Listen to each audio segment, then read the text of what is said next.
సిద్దిపేట జిల్లా కాంగ్రెస్లో మండల అధ్యక్షుల నియామకం కొత్త చిచ్చు రాజేసింది. టీపీసీసీ ప్రకటించిన జాబితాను డీసీసీ బహిరంగంగానే తిరస్కరించి మరో జాబితా విడుదల చేయడంతో పార్టీలో తీవ్ర గందరగోళం నెలకొంది. గాంధీ భవన్ నుంచి జిల్లా స్థాయి నేతల వరకు ఈ వ్యవహారం హాట్ టాపిక్గా మారింది. అసలు సిద్దిపేట కాంగ్రెస్లో ఏం జరుగుతోంది? అధికారంలోకి వచ్చిన తరువాత రాష్ట్ర వ్యాప్తంగా పార్టీని బలోపేతం చేయాలని సీఎం రేవంత్ రెడ్డి, టీపీసీసీ అధ్యక్షుడు మహేష్ కుమార్ గౌడ్ ప్రత్యేక దృష్టి పెట్టారు. అయితే ఉమ్మడి మెదక్ జిల్లాలో, ముఖ్యంగా సిద్దిపేట జిల్లాలో మాత్రం కాంగ్రెస్ పార్టీ అంతర్గత విభేదాలే అధిష్టానానికి తలనొప్పిగా మారుతున్నాయనే చర్చ జరుగుతోంది. తాజాగా మండల, టౌన్ కాంగ్రెస్ కమిటీల నియామకాలు జిల్లాలో కొత్త వివాదానికి తెరలేపాయి.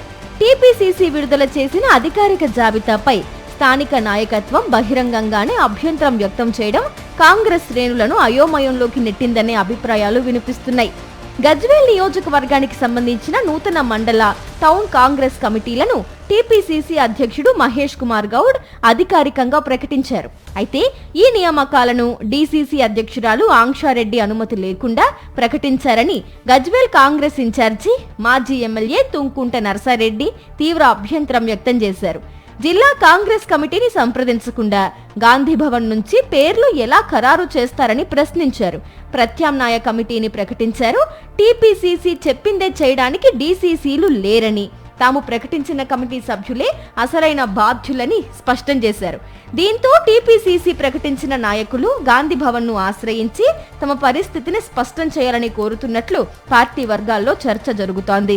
హైదరాబాద్ నుంచి సిద్దిపేట రాజకీయాలను నడిపించాలని చూస్తే పార్టీ బలోపేతం కాదని, స్థానిక నాయకత్వానికే ప్రాధాన్యం ఇవ్వాలనే భావనను తుమ్కుంట నర్సారెడ్డి వర్గం వ్యక్తం చేస్తోందని సమాచారం.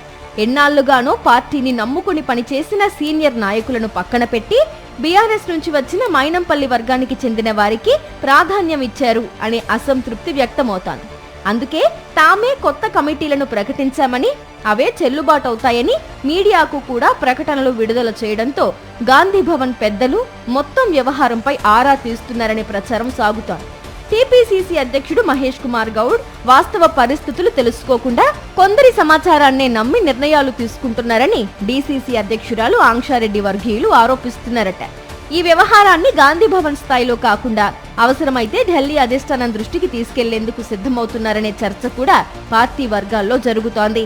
దీంతో జిల్లాలో కాంగ్రెస్ నాయకత్వం రెండు వర్గాలుగా విడిపోయిందనే అభిప్రాయాలు వ్యక్తమవుతున్నాయి. సాధారణ ఎన్నికల్లో రాష్ట్ర వ్యాప్తంగా కాంగ్రెస్ ప్రభంజనం సృష్టించినప్పటికీ ఉమ్మడి మెదక్ జిల్లాలో ఆశించిన ఫలితాలు రాలేదు.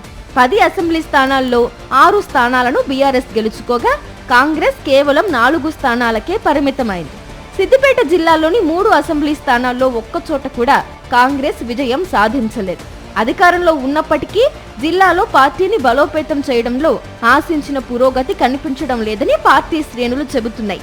పార్టీ నిర్మాణంపై దృష్టి పెట్టాలని సీఎం రేవంత్ రెడ్డి, టీపీసీసీ అధ్యక్షుడు మహేష్ కుమార్ గౌడ్ పలుమార్లు సూచించిన జిల్లాలో వర్గపోరు, నాయకుల మధ్య సమన్వయంలేమీ కొనసాగుతూ ఉండటంతో పదవుల పంచాయతీలు ఇంకా ఆగడం లేదని కాంగ్రెస్ క్యాడర్ ఆవేదన వ్యక్తం చేస్తోంది. మండల అధ్యక్షుల నియామకమే కాంగ్రెస్ లో 2 అధికారిక జాబితాల వరకు వెళ్లడం సిద్దిపేట జిల్లాలో పార్టీ అంతర్గత విభేదాలు ఎంత తీవ్రంగా ఉన్నాయో చూపిస్తోందనే చర్చ రాజకీయ వర్గాల్లో సాగుతోంది. ఈ వివాదానికి అధిష్టానం ఎలా ముగింపు పలుకుతుందన్నది ఇప్పుడు ఆసక్తికరంగా మారింది. మరిన్ని అప్డేట్స్ కోసం ఛానల్ ను సబ్స్క్రైబ్ చేయండి. నోటిఫికేషన్స్ కోసం బెల్ ఐకాన్ పై క్లిక్ చేయండి.